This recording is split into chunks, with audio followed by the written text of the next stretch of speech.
Hey, what's up, kain kayo? Nag-order lang sila ngayon. Bukas kami luto. Diyan po dati, ay, mag-isip na naman yan. Tapos mag-isip na.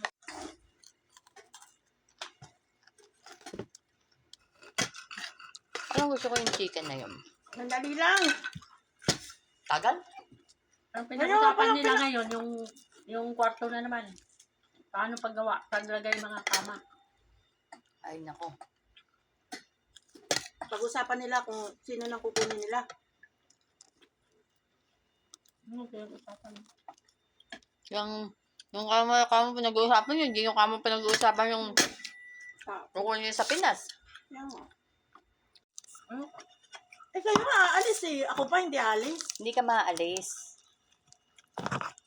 Kumbaga mag-i-stay ka dito. Sabi mo lang no, kasi wala ka. Wala silang makukuha ng nurse. Kasi kung ang kukuha nilang nurse, eh yung Hindi na nakukuha ng nurse. Sabi ni Bitangin.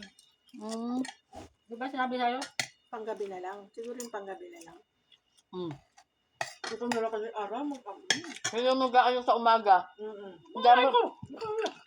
Ikaw. Bahala sila sa buhay nila. Ano sa buhay nila? Nandito na kayo. Buhay pa nila. Ano ba ba? Kasi sila daw, wala naman daw masyadong trabaho. Magkain ng kamo. Bitangin. Baka na, parang Sa ngayon, ganyan pa lang. Eh pag lumamalayo yung nanay nila, katulad na hindi umiinom ng gamot.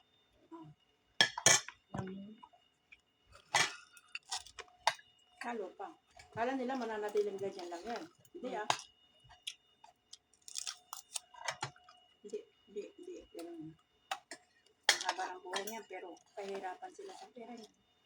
Siguro, kaya ganyan. Siguro, ang laki ng hirap niyan ng matanda. Kaya pinahihirapan niya yung mga anak niya. Ganun yun. Ganun yun. Paano yung salbahin niya dati? Kaya pinahihirapan niya yung mga anak niya.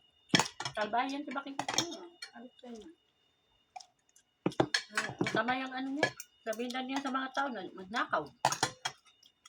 Kung may mga katulong na ayun, pabantayan kasi baka nakawin Ako daw. nga eh, lahat nga eh. Ano ko na sa kanya.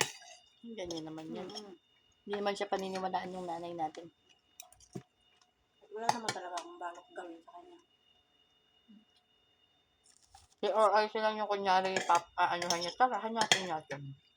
Alahabihin niyo yung amo. Wala kang ganyan!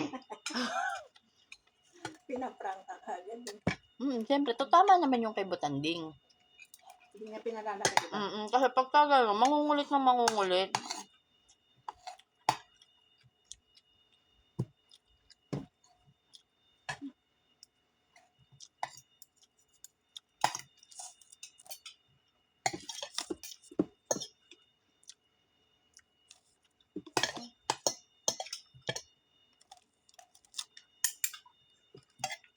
Susunod kaya, sino kaya magmamana sa kanya?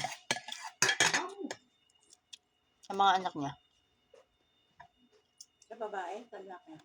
Parehas. Ako, tanto ko si Kalbo.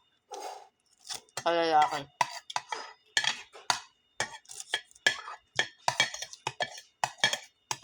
Ako nakikita ko, itong bisita.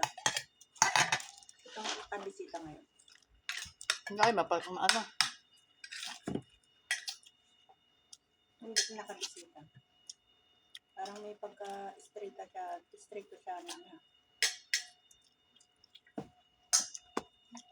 Kaya kasi masyadong maririhin yun yan.